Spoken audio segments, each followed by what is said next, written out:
Morning students.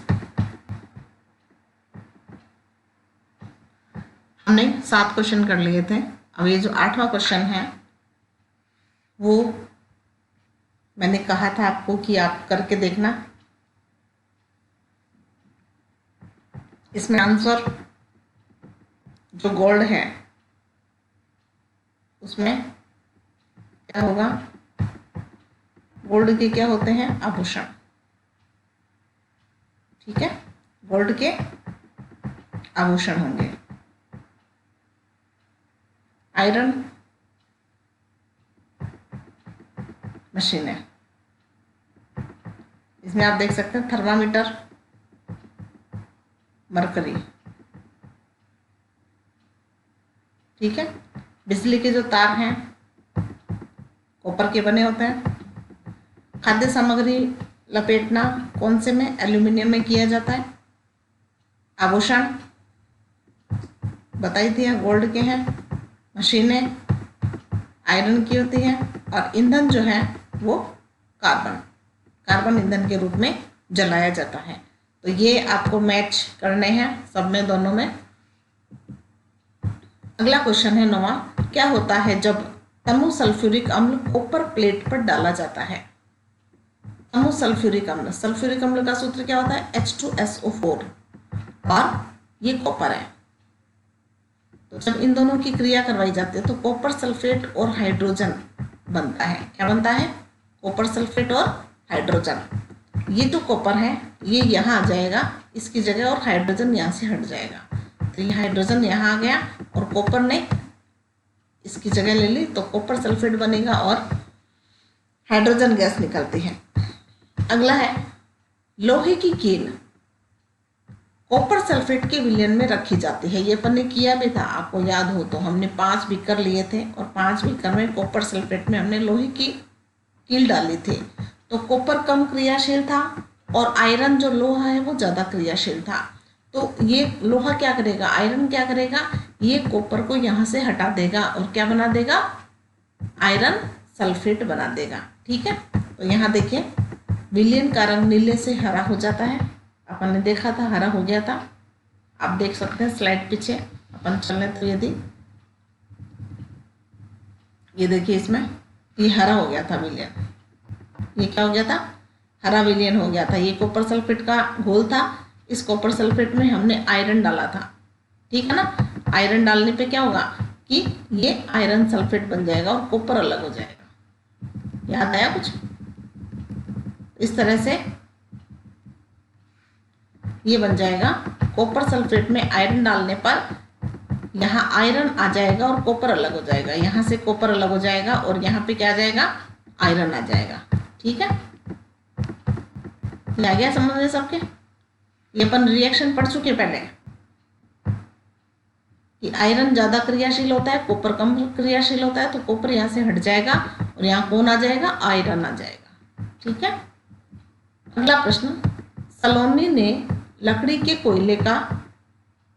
कोयले का एक जलता हुआ टुकड़ा लिया और उससे उत्सर्जित होने वाली गैस को एक परख नली में इकट्ठा किया। क्या किया, एक बच्चे हैं उसने लकड़ी का कोयला लिया जलता हुआ, हवा में जल रहा है, ऑक्सीजन की उपस्थिति में जल रहा है, और उसने क्या किया, गैस निकलती है ऑक्सीजन से, निकलती है उसके जलते हुए कोयले से गैस निकलती है, उसको उसने क्या किया, परख नली में इकट्ठा कर दिया। ठीक है, अब क्या पहला प्रश्न क्या पूछा गया है, वह गैस की प्रकृति कैसे ज्ञात करेगी। गैस की प्रकृति पता करनी है। प्रकृति का मतलब कि वह गैस अम्लीय है या क्षारीय है, मतलब उत्सर्जित तो भाग है वो अम्ल होगा या क्षार होगा। तो इसके लिए देखिए क्या किया, सलोनी टेस्ट ट्यूब में पानी की कुछ बूंदें डालकर उसने वो गैस तो डाल ली परख नली में, और फिर क्या डालेगी, उसके अंदर पानी डालेगी। ठीक है, पानी डालकर और लाल और लिटमस पेपर के साथ गैस की प्रकृति का पता लगाती है। पहले तो वो क्या करेगी, लाल लिटमस पत्र लेगी और देखेगी कि लाल लिटमस पत्र नीला हुआ या वो लाल ही रहा, और फिर नीला लिटमस पत्र लेगी और उसमें जो कलर चेंज होगा उसके कलर को वो अध्ययन करेगी। यदि गैस नीला लिटरस पत्र को लाल कर दे। नीला तो लाल हो जाएगा और लाल वाला लाल ही रहेगा। तो इसका मतलब क्या हुआ कि गैस की प्रकृति कैसी होगी, अम्लीय प्रकृति होगी। ठीक है, क्योंकि अम्ल जो है वो नीले लिटरस पत्र को लाल कर देता है। ठीक है, अगला जो प्रश्न है, इस प्रक्रम में होने वाली सभी अभिक्रियाओं के शब्द समीकरण लिखिए। कौन सी अभिक्रिया, कौन सा प्रक्रम, ये वाला प्रक्रम जो लकड़ी का कोयला जलता हुआ लिया। तो लकड़ी का कोयला मतलब कार्बन था, और ये कार्बन किसकी उपस्थिति में जल रहा है, ऑक्सीजन की उपस्थिति में जल रहा है। तो जब कार्बन ऑक्सीजन के साथ क्रिया करता है या ऑक्सीजन की उपस्थिति में जलता है, तो कार्बन ऑक्सीजन के साथ क्रिया करके, देखिए ये कार्बन है, चारकोल बोलते हैं उसको। जब चारकोल को जलाया जाता है तो ऑक्सीजन गैस से अभिक्रिया करके अम्लीय ऑक्साइड बनाता है। क्या बनाएगा, देखिए ये चारकोल को ऑक्सीजन की उपस्थिति में जलाया और जला के क्या बना, ये कार्बन डाइऑक्साइड बनता है। चारकोल के जलने पर कार्बन डाइऑक्साइड गैस निकलती है पानी के साथ क्रिया करके।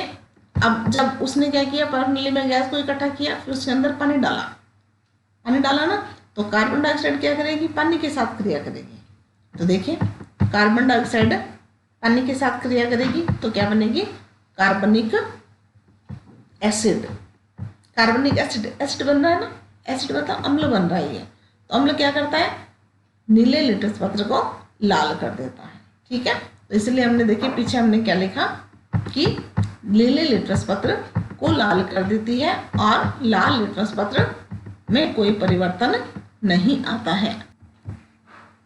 तो कार्बन डाइऑक्साइड पानी के साथ क्रिया करके क्या बनाएगी, कार्बनिक एसिड। ठीक है, अगला प्रश्न,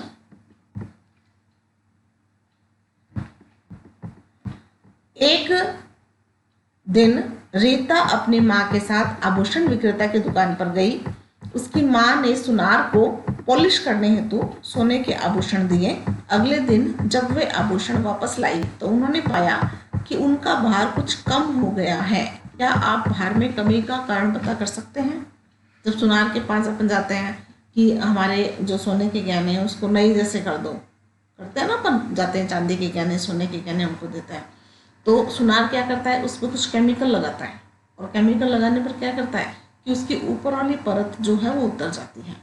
ऊपर वाली परत सुनार के पास रह जाती है और अंदर वाली परत बाहर आ जाती है, जो कि एकदम क्लीन रहती है, एकदम साफ रहती है, चमकदार रहती है। तो इस तरह से सुनार क्या करता है, ऊपर वाली परत उतारने का काम करता है केवल।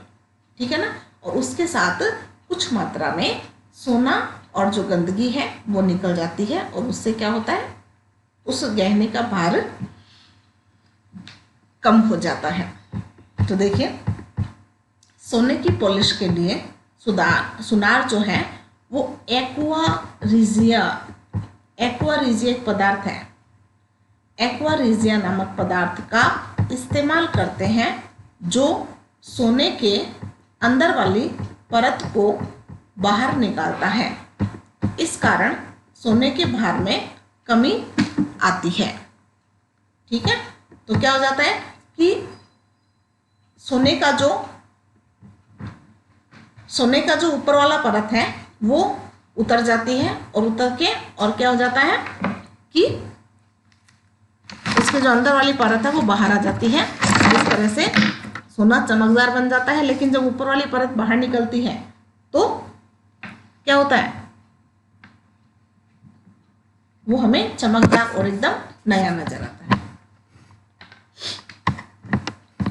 तो इस तरह से क्या होगा, उसका भार कम हो जाता है। ठीक है, तो ये नाम आपको याद रखना है कि सुनार ने कौन से नामक पदार्थ को,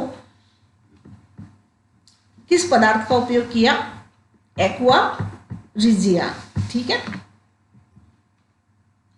तो ये क्वेश्चन 11 क्वेश्चन है, इसमें 11 क्वेश्चन खत्म हो गए हैं। और ये पूरा जो चैप्टर है इसका एक बार आप रिवीजन कर लेना, और इसका टेस्ट होगा आपके, तो आप टेस्ट के लिए भी तैयार रहना। ठीक है ना, तो ये पूरा जो चैप्टर है इसको आप दोबारा से पढ़ोगे, और इसमें जो नाम आए हैं और जो जिसके बारे में बताया गया है, समझाया गया है, धातु और अधातु के बारे में, कि धातु अधातु में क्या अंतर है, कौन चमकदार है, किसमें आघात वर्धनता का गुण होता है, किसमें तन्यता का गुण होता है, और ये किन किन के साथ क्रिया करके क्या बनाती है। ठीक है, तो ये अपन ने पढ़ा था कि इसको देखो हथौड़े से मारा था, हथौड़े से मार के चपटा हो जाता है, तो धातुओं की चादर बनाई जा सकती है।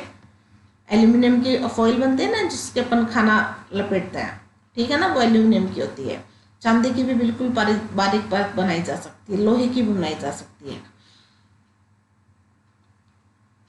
लेकिन जो अधातु होते हैं उनकी बारीक परत नहीं बन सकती। ये आप देख सकते हो। इसी प्रकार विद्युत का चालन के लिए अपन ने पढ़ा था कि विद्युत का चालन धातु कर सकते हैं नहीं कर सकते। तो हम देखते हैं कि लोहे की कील अगर लगाएंगे तो बल्ब जल जाता है, और अगर यहाँ पर कोयला लगाते हैं या कोई भी अधातु लगाते हैं तो बल्ब नहीं जलता। तो ये भी कह सकते हैं कि धातु विद्युत का चालन कर सकता है। इसी प्रकार धातु को गर्म करेंगे तो उसको एक सिरे को गर्म करने पर दूसरा सिरा भी गर्म हो जाता है। तो हम ये भी कह सकते हैं कि यह ऊष्मा का चालन भी करता है। तो ये सभी प्रयोग के द्वारा इनके जो गुणधर्म है वो समझा दिए थे मैंने।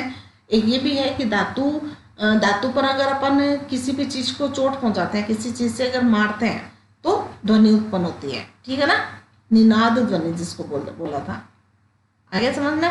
और ये ध्वनि जो अधातु है वो उत्पन्न नहीं करते। तो ये कुछ गुणधर्म है। और इसमें जो अपवाद था वो मैंने बताया था, सोडियम और पोटेशियम, ये नरम धातु होती है और ये बहुत जल्दी क्रियाशील भी होती हैं, इसलिए इनको उसमें रखा जाता है, मिट्टी के तेल में रखा जाता है। ठीक है, उसके बाद इनके रासायनिक गुणों के बारे में अपन ने पढ़ा था कि रासायनिक गुण इनके क्या क्या होते हैं। जंग जैसे है, इनकी प्रकृति कैसी होती है, इसने ये क्या हुआ था, लाल लिटमस पत्र नीला कर देती है, तो क्षारीय प्रकृति है या अम्लीय है, ये अपन पढ़ चुके थे। मैग्नीशियम की रिबन को जला के उसका राख का जलेबी ले लिया और उसका भी हमने टेस्ट किया था। तो ये सब देखिए, ये भी अपन ने किया था।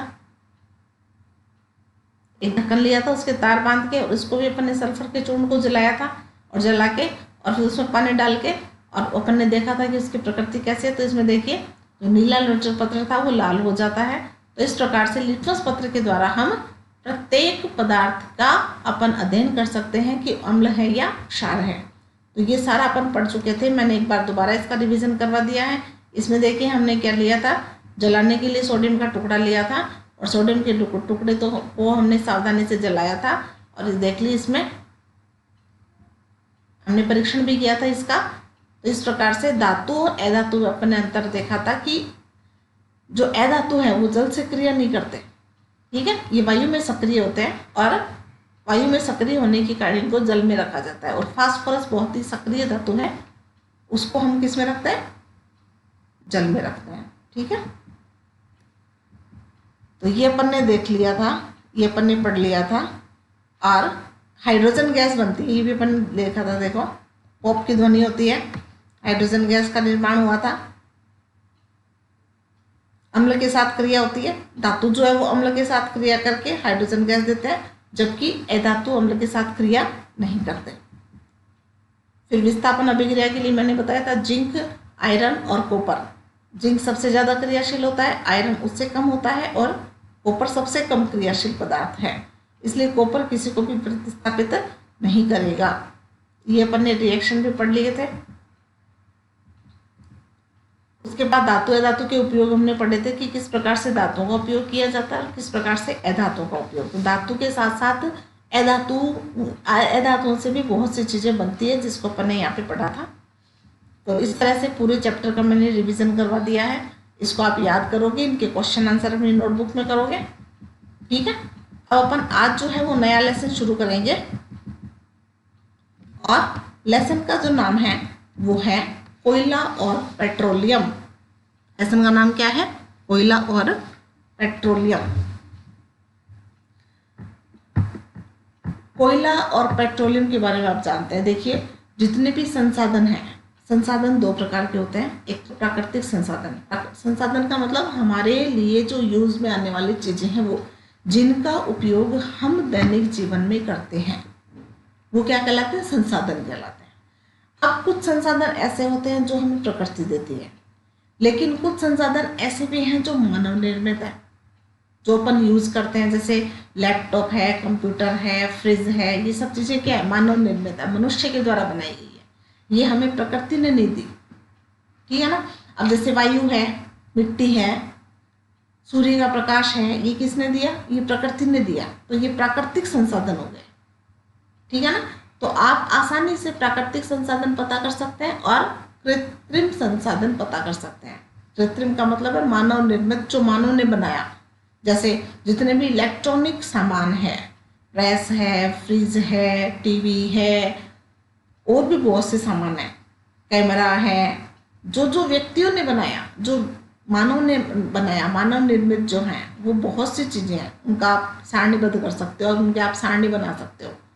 और प्रकृति के द्वारा क्या दिया जाता है, जो हमें प्रकृति देती है, प्रकृति से जो हमें मिलता है, जो हमें पेड़ पौधे देते हैं, जो हमें खनिज पदार्थ मिलते हैं जमीन के अंदर से, जमीन को खोदा जाता है तो उसके अंदर खनिज पदार्थ मिलते हैं बहुत सारे, ठीक है ना, तो वो प्रकृति द्वारा दिए जाते हैं। सूर्य का प्रकाश हमें प्रकृति दे रही है, सूर्य प्रकाश मानव नहीं दे सकता, ठीक है ना। हवा जो है, वायुमंडल जो है, वो हमें कौन दे रहा है, प्रकृति दे रही है। तो ये सब चीज़ों के बारे में आप इसमें पढ़ेंगे कि प्रकृति हमें किन किन चीज़ों को हमें देती है और उनको अपन उपयोग करते हैं उनका, और प्रकृति के द्वारा दी गई जो वस्तुएं हैं, दी गई जो सोर्सेस हैं, जो संसाधन हैं, उनमें कुछ संसाधन ऐसे हैं जो समाप्त होने वाले हैं, जो आने वाले समय में कुछ सालों बाद या कुछ बहुत सारे वर्षों बाद में वो खत्म हो जाएंगे। लेकिन कुछ ऐसे भी हैं जो कभी खत्म नहीं होंगे, जैसे सूर्य का प्रकाश, ये कभी कभी खत्म होने वाला नहीं है, वायुमंडल ये कभी खत्म होने वाला नहीं है।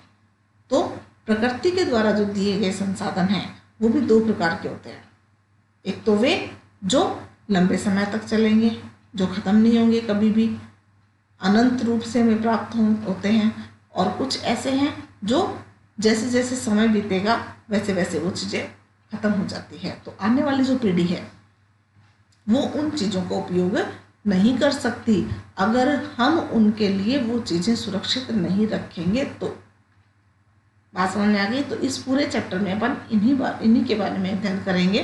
कोयला कितने प्रकार का होता है, पेट्रोलियम हमें कहाँ से मिलता है, कैसे होता है, किस प्रकार से हम प्राप्त करते हैं, तो ये सब चीज़ें हम इस अध्याय में पढ़ेंगे।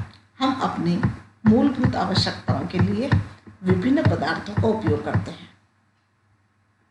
आप करते हो, सुबह उठते हो तब से लेकर और रात को सोने तक आप किन किन चीज़ों का उपयोग करते हो उसको आप देख सकते हो, ठीक है। इनमें से कुछ प्रकृति में पाए जाते हैं और कुछ निर्माण मानवीय प्रयासों के द्वारा होता है।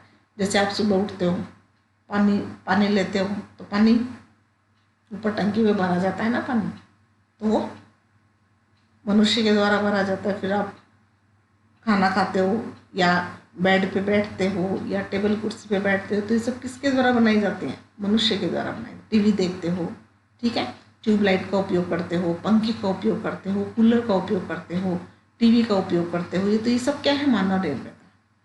और श्वसन क्रिया करते हो, सांस लेते हो, छोड़ते हो, तो ये प्रकृति के द्वारा दी हुई है, ठीक है। सूर्य का प्रकाश आपको मिलता है, तो ये किसकी देन है, प्रकृति की देन है। तो सुबह से लेकर रात तक हम जिन जिन चीज़ों का उपयोग करते हैं उनमें से कुछ प्रकृति के द्वारा दी हुई रहती है और कुछ मानव निर्मित रहती है। इसमें आप सारणी बना सकते हो कि आप सुबह उठकर और किन किन चीज़ों का उपयोग करते हो, इसमें से कौन कौन सी तो प्राकृतिक है और कौन कौन सी मानव निर्मित है।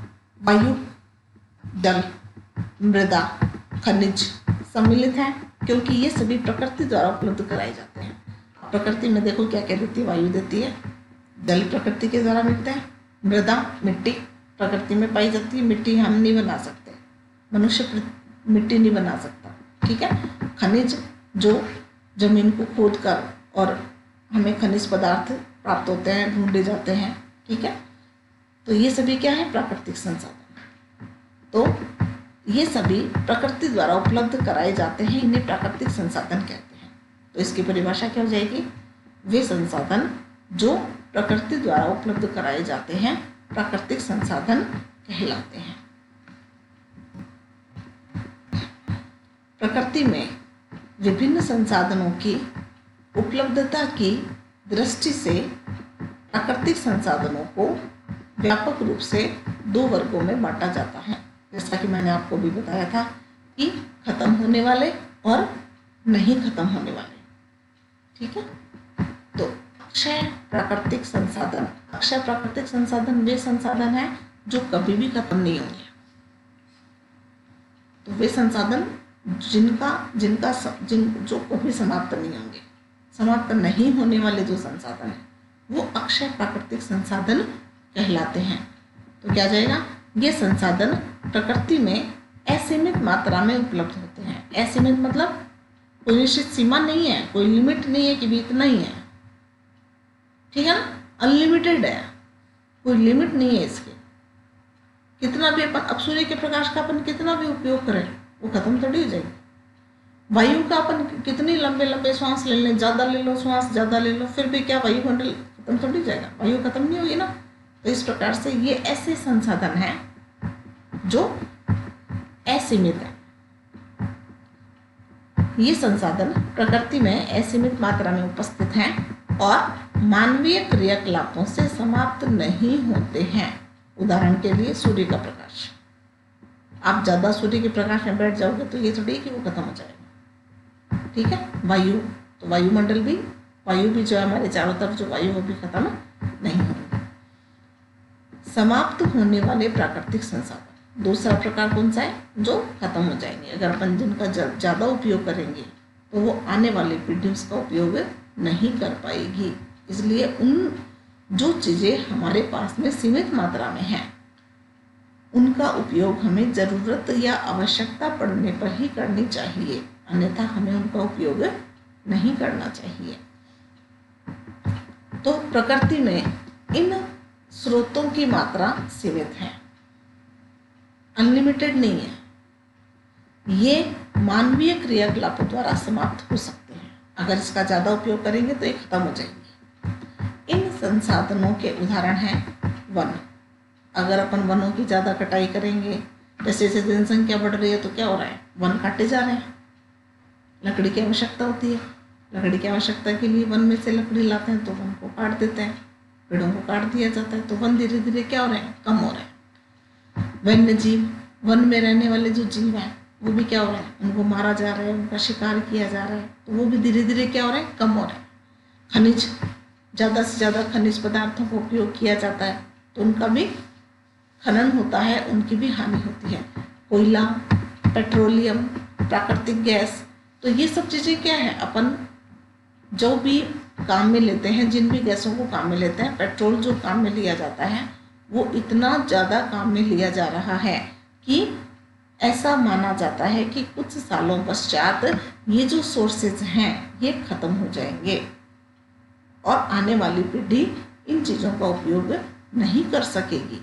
इसलिए कहा जाता है कि जो संसाधन हमारे पास सीमित मात्रा में हैं उनका उपयोग हमें ध्यान से करना चाहिए और आवश्यकता पड़ने पर ही करना चाहिए। ठीक है, तो हमने नया लेसन शुरू कर दिया है। पहले लेसन के आप क्वेश्चन आंसर नोटबुक में करोगे और अगला जो लेसन है उसमें जो मुख्य मुख्य चीज़ें जो आपके सामने आ रही है वो मैं आपको बता रही हूँ, उनको आप अलग से कॉपी में नोट करते जाएं और उनको आप याद करें। ठीक है, आज के लिए इतना काफ़ी है। धन्यवाद।